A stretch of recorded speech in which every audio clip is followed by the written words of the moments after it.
going to see the magic happening. So I'm from downwards and I hope this turns out really good. Hello and welcome back to my channel. I am Akriti, your science teacher, and I am back with another interesting topic of today's, which is a part 2 of your topic air and water. So today we're going to talk about air, and I'm going to demonstrate few of the activities and properties related to air. So the video is going to be super interesting. So make sure you watch this video till the end. So first of all, let me discuss something about the air. Now, in the atmosphere, you know that there are many gases present. 78% of nitrogen is there, 21% oxygen, and the remaining 1% contains other gases like neon, helium, carbon dioxide, and ozone. Now, we all know that gases are very important for us for our survival. Like, we need oxygen to breathe in. Plants need carbon dioxide for photosynthesis. And nitrogen is also used for nitrogen fixing bacteria for the soil and the crops to grow better. So, air has a huge importance in our lives. And so in this part of the video, you're actually going to see very important activities and demonstrations about the properties and how air is important to us. So continue watching this video till the end. Hey my learners, here I can see I am ready for my first demonstration with all the necessary requirements. And very first demonstration or the activity that we are going to perform is about that air is necessary for burning. Yes, air has oxygen and oxygen is required for burning or lighting a candle. Now as you can see, I have two candles placed over here with me, and now first of all I'm going to light up these candles and then let's see the process.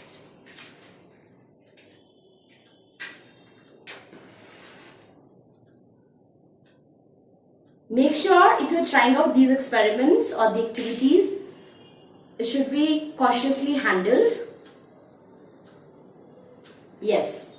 So here you can see I have actually light up two candles. Now what we are going to do is we'll place this one candle just as it is. And to the other candle, I have taken a glass jar from my kitchen and I am going to invert it upside down and I'm going to cover this candle completely.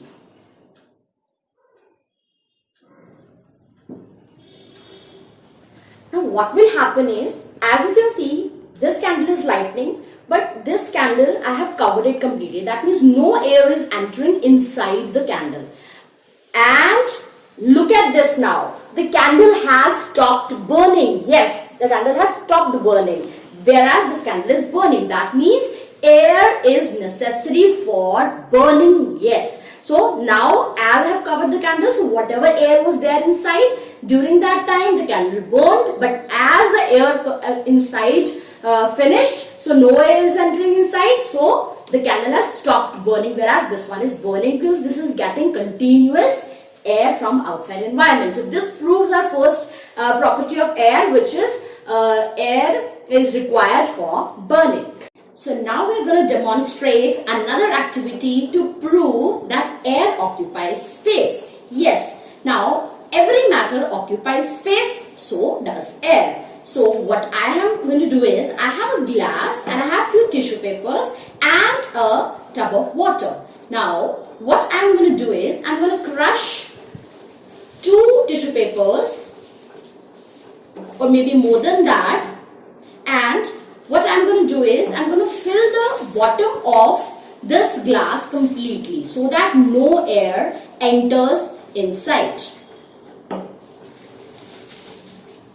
Just crush them properly and put them inside the glass and make sure that there's no space left at the bottom.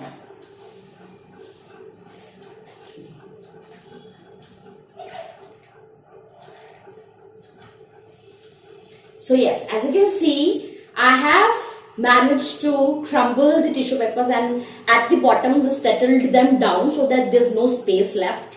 So what I'm going to do now is, I have taken this container filled with water till the brim. What I'm going to do is, I am going to put this upside down straight inside this container. Make sure the glass does not tilt. Okay, just you have to take the glass and you have to put it upside down inside this, and then let's see what happens. So this is the glass. I'm just holding it upside down and dipping it inside the water.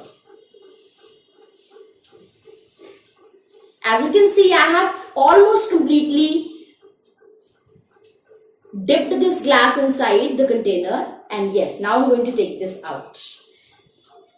Now, as we have seen, I have not tilted the container. I have just hold it upside down inside the water.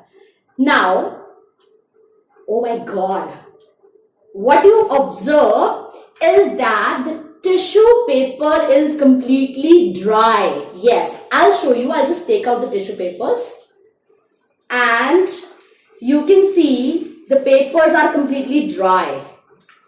They are not wet. Yes, just look at this. It's completely dry. There is not a drop of water even. So what it proves? It proves that when I filled the tissue papers inside at the bottom of the glass, so it was completely filled with air and there was no space for the water to actually get inside. That means air occupies some space. And if I will just put this inside and will tilt the glass, now see what happens. I just put it inside and now I'm just tilting the glass inside like this. I just dropped it.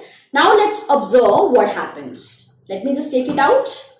Yes, as you can see, the tissues are wet now. They're completely wet. Yes. So why they are wet now? That is because I tilted it inside. So the air from the bottom actually went out and the water is filled inside. This time there was space for the water to enter. That's why the tissue becomes wet. But in the first time, we completely dipped the tissues inside and then we put it upside down. So air was taking the space over there and there was no space for water to get inside. So this activity proves that air takes space. It occupies. So my learners, here you can see I have two beautifully yellow colored balloons and the entire setup for the next activity. In this demonstration, we're going to prove that air has mass. Yes. So what I have done is I have taken two straws and two balloons of equal size and I filled them and I've tied them to both the ends. It's like a seesaw. Now what I'm going to do is I'm going to burst one of the balloon and let's see what happens.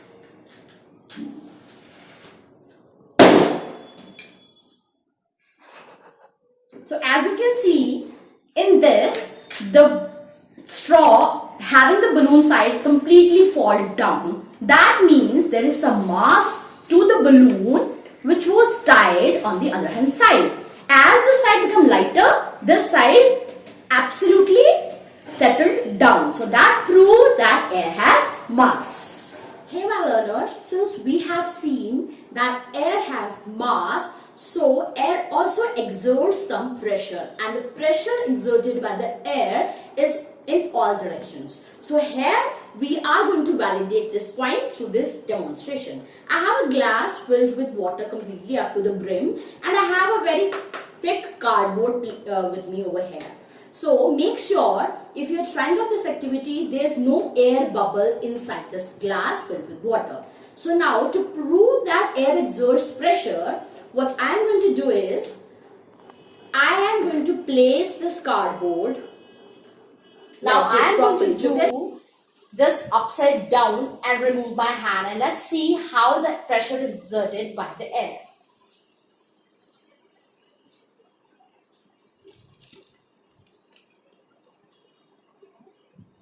Oh my God, this is so scary.